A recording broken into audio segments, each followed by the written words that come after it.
पति की तरफ से सबसे बड़ी गलती कहाँ पे होती है? गलती यहाँ पे होती है कि अगर पति के पास में मेंटेनेंस से बचने का ग्राउंड है, एविडेंस है, तब भी उस ग्राउंड यानी कि एविडेंस को उस केस के अंदर नहीं लगा पाते हैं, जिससे पति के ऊपर मेंटेनेंस लग जाता है या फिर लगे हुए मेंटेनेंस को कम नहीं करवा पाते हैं।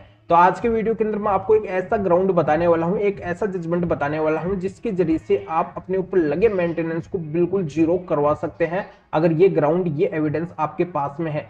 तो ये कौन सा जजमेंट है, इसी की जानकारी मैं इस वीडियो के अंदर बताऊंगा। पर आपको करना क्या है, वीडियो को बिल्कुल अंत तक देखना है, तभी पूरी जानकारी समझ में आएगी। क्योंकि आपको अच्छे से पता है कभी भी आधे तो वीडियो से जानकारी समझ में नहीं आती है, इसलिए पूरी जानकारी के लिए वीडियो को बिल्कुल अंत तक देखना होता है। और ये आपका अपना चैनल है, इसको अगर आप अब तक सब्सक्राइब नहीं करे हैं तो पहले इसको सब्सक्राइब भी कर दीजिए और साथ में बेल आइकन को भी दबा दीजिए। तो चलिए शुरू करते हैं। तो वेलकम दोस्तों, मैं हूं आपको अपना एडवोकेट जितेंद्र। तो दोस्तों ये देखने को मिलता है कि सर्वप्रथम पत्नी पति से मेंटेनेंस लेना चाहती है और ज्यादा से ज्यादा जल्दी से जल्दी मेंटेनेंस लेना चाहती है। इस वजह से वो क्या करती है, मेंटेनेंस का केस फाइल कर देती है। अब यहाँ पे पत्नी ये भी नहीं देखती है कि पति के पास में इनकम भी है या फिर नहीं है, पति कमा भी रहे हैं फिर नहीं कमा रहे हैं, पति कमाने लायक भी है या फिर नहीं है। तब भी पत्नी क्या करती है, मेंटेनेंस का केस फाइल कर देती है और पति से मेंटेनेंस लेती है। और कोर्ट के द्वारा भी ज्यादा कुछ नहीं देखा जाता है, ऐसे पति के ऊपर भी मेंटेनेंस लगा दिया जाता है। तो यहाँ पे पति का बहुत बड़ा नुकसान होता है। अब इस मामले के अंदर ऐसा होता है, पति के द्वारा अनलमेंट ऑफ मैरिज की पिटीशन फाइल की जाती है शादी को सुनने करवाने के लिए।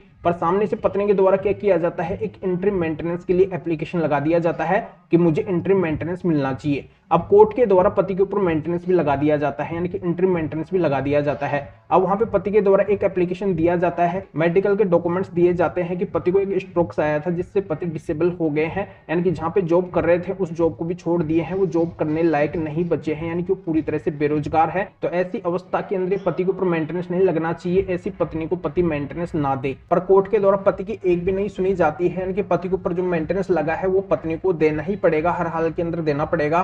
तो फिर पति यहाँ पे बहुत ज्यादा चिंतित हो जाते हैं, यानी कि पति की तरफ से जो वकील है वो क्या करते हैं, हाई कोर्ट के अंदर इस मामले को चैलेंज करते हैं और वहां पे मजबूती से बात रखते हैं कि पति यहाँ पे जब कमाने की अवस्था के अंदर ही नहीं है, जो वो पहले जॉब कर रहे थे उसी को ही छोड़ दिए हैं, वो कमा ही नहीं सकते हैं, वो बेरोजगार है, तो फिर पत्नी को मेंटेनेंस कहां से देंगे। और यहाँ पे पत्नी एक अच्छी खासी पढ़ी लिखी हुई है, एमसीए कर रखी है और कई जगह पे पढ़ा भी चुकी है। तो यहाँ पे पत्नी जब कैपेबल है, वो पूरी तरह से फिट है, फिजिकली फिट है, वो कमा सकती है, तो ऐसी पत्नी को मेंटेनेंस नहीं मिलना चाहिए। तो फिर पूरी तरह से हाईकोर्ट के द्वारा इस मामले को गहराई से देखा जाता है, ये क्लियर किया जाता है कि जब पति कमाने लायक है ही नहीं, वो फिजिकली फिट है ही नहीं, वो कमा ही नहीं सकते हैं, वो बेरोजगार है, और दूसरी तरफ पत्नी फिजिकली फिट है, वो कमा सकती है, वो पहले भी कमा चुकी है, वो अच्छी खासी पढ़ी लिखी है, तो ऐसी पत्नी को पति मेंटेनेंस नहीं देंगे, यानी कि ऐसी पत्नी पति से मेंटेनेंस नहीं ले सकती है। तो वो जो नीचे कोर्ट का मेंटेनेंस का ऑर्डर हुआ था उसको इस कोर्ट के द्वारा यानी कि हाई कोर्ट के द्वारा पूरी तरह से खारिज कर दिया जाता है। तो ये जानकारी अच्छे से समझ में आ गई होगी इस मैटर के अंदर। अगर आपको और भी कोई कानूनी सहायता चाहिए, और भी अगर आपकी किसी भी तरीके की कोई भी कानूनी समस्या है, तो स्क्रीन के ऊपर मेरे व्हाट्सएप नंबर शो हो रहे हैं, इसके ऊपर व्हाट्सएप मैसेज करके अपॉइंटमेंट बुक करवा के डायरेक्टली मेरे से कॉल के ऊपर बात कर सकते हैं। अपनी किसी भी तरीके की कोई भी कानूनी समस्या है तो उसका समाधान मेरे से जान सकते हैं।